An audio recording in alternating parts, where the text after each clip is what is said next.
జిల్లా నుండి ఈ యొక్క నాగనూరుకు పోయేటువంటి ఈ యొక్క రోడ్డు ఇది నాగనూరు కావచ్చు, అక్కడ ఉన్నటువంటి గుడిపల్లి కావచ్చు, ఔరాస్పల్లి కావచ్చు, నాగపూర్ కావచ్చు, రేవల్లి కావచ్చు, అదొక వలపట్ల కావచ్చు, అన్ని గ్రామాలతో ఇక్కడ ఉన్నటువంటి దాదాపు ఒక 20 గ్రామాల పైన ఇక్కడ నుండి ఈ యొక్క దారి నుండి వెళ్ళిపోతున్నటువంటి ఈ 20 గ్రామాల నుండి ప్రజలకు ఇది ఈ యొక్క వాటర్ పోవడానికి వెళ్ళి ఈ యొక్క బ్రిడ్జ్ లేకపోవడానికి వెళ్ళి చాలా ఇబ్బందులు పడుతున్నటువంటి పరిస్థితి ఉంది.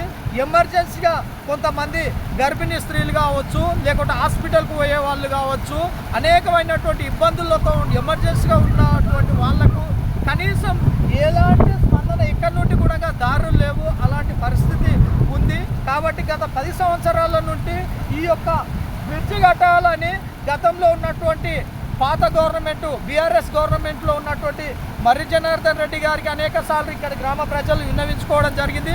ప్రస్తుతం ఈ నాగర్ కర్నూలు ప్రాంతం నూతన ఎమ్మెల్యే రాజేష్ రెడ్డి గారు కూడా అనేక సార్లు ఈ గ్రామ ప్రజలు చెప్పడం జరిగింది. మేము కూడా అనేక సార్లు గతంలో కూడా చెప్పడం జరిగింది.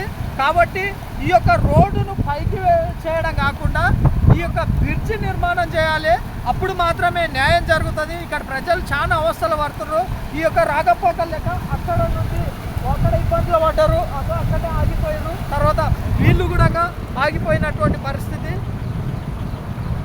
మేము రిక్వెస్ట్ చేసేటువంటి విషయం, ఇక్కడ ఉన్నటువంటి ఎమ్మెల్యే గారు, నాగర్ కర్నూలు ఎమ్మెల్యే గారు రాజేష్ రెడ్డి గారు కావచ్చు, నాగర్ కర్నూలు ఎంపీ మల్లు రవి గారు కావచ్చు, అదేవిధంగా ఇక్కడ ఉన్నటువంటి మంత్రి జూపల్లి కృష్ణారావు గారు కావచ్చు, మన రాష్ట్ర ముఖ్యమంత్రి రేవంత్ రెడ్డి గారికి మీ అందరికీ కూడా తెలియజేసే ప్రజల తరపు నుండి, ఇక్కడ ఉన్నట్టు గ్రామ ప్రజల తరపు నుండి, బహుజన్ ముక్తి పార్టీ నుండి తెలియజేసేటువంటి విషయం ఏంటంటే ఈ యొక్క బ్రిడ్జిని వెంటనే నిర్మాణం చేయాలి. ప్రజలకు చాలా ఇబ్బంది కలుగుతూ ఉంది.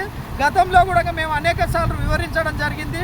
ఇలాంటి పరిస్థితి రాకుండా చాలా ఆపద కాలాల్లో వీళ్ళు చాలా 20 గ్రామాల ప్రజలు చాలా అవస్థలు పడుతున్నారు. కాబట్టి బ్రిడ్జి నిర్మాణం వెంటనే నిర్మాణం చేయాలని మేము డిమాండ్ చేస్తున్నాము, రిక్వెస్ట్ చేస్తున్నాము.